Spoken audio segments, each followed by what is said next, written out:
नमस्कार। आज हम बात करेंगे यहाँ पे एम्पियर परिपथीय नियम के अनुप्रयोग। हमारा जो पहला अनुप्रयोग वो ये है कि कोई लंबा और सीधा धारावाही चालक है, उसके कारण हमें क्या ज्ञात करना है, चुंबकीय क्षेत्र ज्ञात करना है। तो सबसे पहले हम यहाँ पे लंबे सीधा धारावाही चालक है, तो हमने एक लंबा सीधा धारावाही चालक ले लिया। इसको हमने क्या बोलते हैं यहाँ पे, लंबा सीधा धारावाही चालक। हमारा इस तरीके से हमने ले लिया।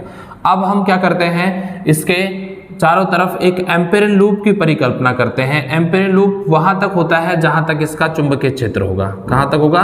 जहां तक इसका चुंबकीय क्षेत्र होगा। तो मैं चाहूँ तो इसको 3D में बनाने के लिए अपन इस तरीके से भी इसको बना सकते हैं।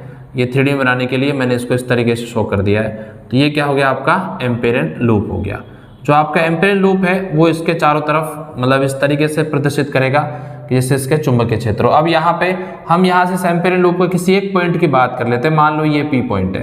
अब अगर धारा, इसमें जो धारा है, धारा बोले तो विद्युत धारा जो है वो इस तरीके से फ्लो हो रही है। यहाँ पे धारा क्या है आपकी, कैपिटल I, इस तरीके से यहाँ पे क्या हो रही है, प्रवाहित हो रही है। तो अब हम यहाँ पे देखें ध्यान से, तो इस बिंदु P पर हमें क्या ज्ञात करना है, चुंबकीय क्षेत्र ज्ञात करना है। तो इस बिंदु P पर चुंबकीय क्षेत्र जो होगा उसकी दिशा ये होगी, यानी आपका जो B होगा उसकी दिशा ये होगी। और यहाँ से हमने एक अल्पांश भी लिया है, उस अल्पांश की दिशा भी हमारी इधर होगी। तो हम ये कह सकते हैं कि इस बिंदु P और जो आपका ये बिंदु P है वो यहाँ से कितनी दूरी पर है, स्मॉल r दूरी पर है। यह आपका बिंदु P क्या है, यहाँ पे स्मॉल r दूरी पर है। किससे? चालक से। ठीक है, तो हम ये लिख सकते हैं कि माना कोई चालक जिसमें धारा कैपिटल I प्रवाहित हो रही है,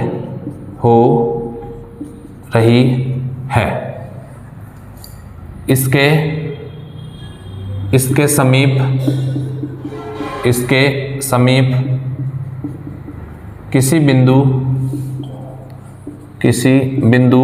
P पर चुंबकीय क्षेत्र का मान ज्ञात करना है।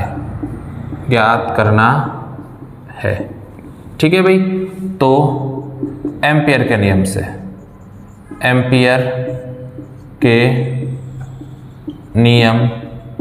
अब एम्पियर का नियम क्या होता है आपका, close integral B vector dot dl vector is equals to mu naught summation I।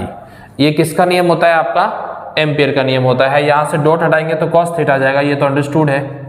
B dl cos theta is equals to mu naught summation I।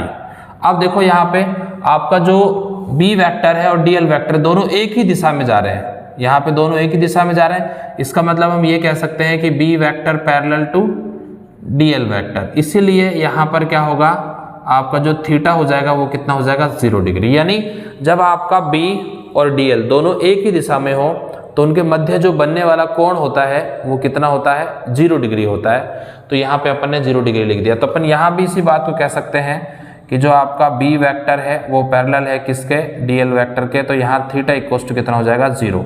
तो यहाँ जो आपकी नई इक्वेशन बनेगी उसके लिए हम बात करें तो क्या बनेगा, B dl cos 0 is equals to mu naught summation I।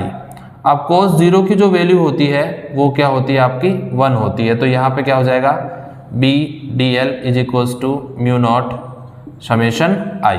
अब B को अपन यहाँ से बाहर निकाल लें तो क्या हो जाएगा, dl is equals to mu naught summation I। यहाँ पर ये हमारा अभी नया सूत्र बन गया। अब इसमें अगर अपन देखें तो जो टोटल करंट है वो कितनी है, I, और दूसरी करंट तो इसमें दिख नहीं रही है। तो अपन यहाँ ये भी लिख सकते हैं कि जो आपका समेशन I है वो बराबर क्या हो गया, I के बराबर हो गया। और क्लोज इंटीग्रल dl, यानी जो क्लोज इंटीग्रल dl है आपका, dl की बात करें तो देखो dl ये, अब ये पूरा ये पार्ट होगा, इसको बोलते हैं एम्पिरियन लूप। क्या बोलते हैं इसको, एम्पिरियन,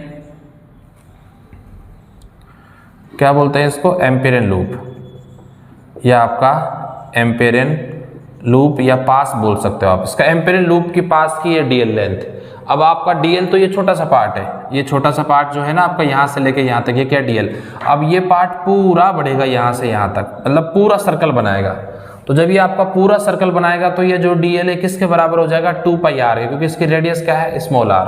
तो यहाँ जो समेशन dl है वो क्या हो जाएगा आपका 2 पाई स्मॉल r। तो इन वैल्यूज को रखेंगे यहाँ पे, तो b dot 2 pi r is equals to mu naught i। अब अपन b निकालना है यहाँ से, तो b इज इक्वल्स टू क्या हो जाएगा mu naught i upon 2 pi r। ये क्या हो गया आपका मैग्नेटिक फील्ड हो गया। क्या हो गया आपका ये मैग्नेटिक फील्ड हो गया। अब मैं इस मैग्नेटिक फील्ड के लिए अगर इससे से बात करें, अपन कह रहे हैं ना कि भाई चुंबकीय क्षेत्र, तो ये क्या हो गया आपका चुंबकीय क्षेत्र हो गया किसके कारण, लंबे व सीधे धारावाही चालक के कारण चुंबकीय क्षेत्र आपका ये होगा। अब इस सूत्र से हम दो चीजें और ज्ञात कर सकते हैं। जैसे अगर मान लीजिए r को अपन नियत मान ले, तो म्यू नॉट अपॉन 2 पाई तो पहले से ही नियत है, तो mu naught upon 2 pi r क्या हो जाएगा नियत हो जाएगा। तो मैं यहाँ पे लिखूं यदि r क्या हो जाता है आपका नियत, यदि क्या हो गया r आपका नियत हो गया तो अपना तो mu naught upon 2 pi r को अपन क्या मान लेंगे नियत मान लेंगे। ये क्या हो गया आपका नियत, तो क्या हो जाएगा यहाँ b समानुपाती 1 अपॉन r, ये हो जाएगा। अगर r नियत है तो आपका mu naught upon 2 pi r क्या हो जाएगा नियत, सॉरी यहाँ पे i आएगा, तो क्या हो जाएगा आपका b समानुपाती i आ जाएगा। देखिए यहाँ पे b is equals to mu naught i upon 2 pi r, जब ये भी नियत हो गया ये भी तो i बचा, तो क्या हो जाएगा b समानुपाती i। एक और स्थिति है इसकी, यदि अपन कहें कि भाई आपका जो i है वो नियत है, तो यहाँ पे देखो फिर म्यू नॉट i अपॉन 2 पाई क्या हो जाएगा भाई नियत हो जाएगा, क्योंकि बाकी तो पहले से ही नियत है, म्यू नॉट अपॉन 2 पाई तो नियत है, तो यहाँ से क्या हो जाएगा b समानुपाती 1 अपॉन r, क्या हो जाएगा b समानुपाती 1 अपॉन r। और अपन चाहें तो इसके लिए डायग्राम वो बना सकते हैं, ग्राफ बना सकते हैं। मैं यहाँ ग्राफ बना देता हूँ। सबसे पहले b समानुपाती i है, तो इसके लिए जो ग्राफ बनेगा वो इस तरीके से बनेगा। ये तो आपका हो जाएगा यहाँ पे मान लो b मान लिया मैंने, इसको मैंने i मान लिया। अब दोनों समानुपाती हैं तो अपन ऐसे दिखा सकते हैं b समानुपाती i, ठीक है। इसके लिए भी ग्राफ बनेगा, उसके लिए भी हम ग्राफ बना सकते हैं। ये ग्राफ जो है b तथा i के मध्य है, यहाँ आपका b हो जाएगा, यहाँ आपका r हो जाएगा। अब समानुपाती r है ना, तो इसका ग्राफ ये बनेगा। ये जो ग्राफ है वो सिंपल करता है b समानुपाती 1 अपॉन r। ये क्या इस समीकरण के लिए तो आपका ग्राफ ये बनेगा और इस समीकरण के लिए आपका ग्राफ ये बनेगा। इसको बोलते हैं हम कि कोई सीधा व धारावाही चालक है, उसके कारण चुंबकीय क्षेत्र आपका इस प्रकार ज्ञात किया जाता है। इसी तरीके से कुछ और टॉपिक्स पे अगर आपको वीडियोस चाहिए तो आप कमेंट बॉक्स में जरूर बता दें, और साथ में आपको लगातार अपडेट मिलती रहे आप इसको चैनल को सब्सक्राइब कर लें, साथ में जो बेल आइकन है उसको क्लिक कर दें ताकि आपको नोटिफिकेशन प्रॉपर मिलती रहे। Thank you.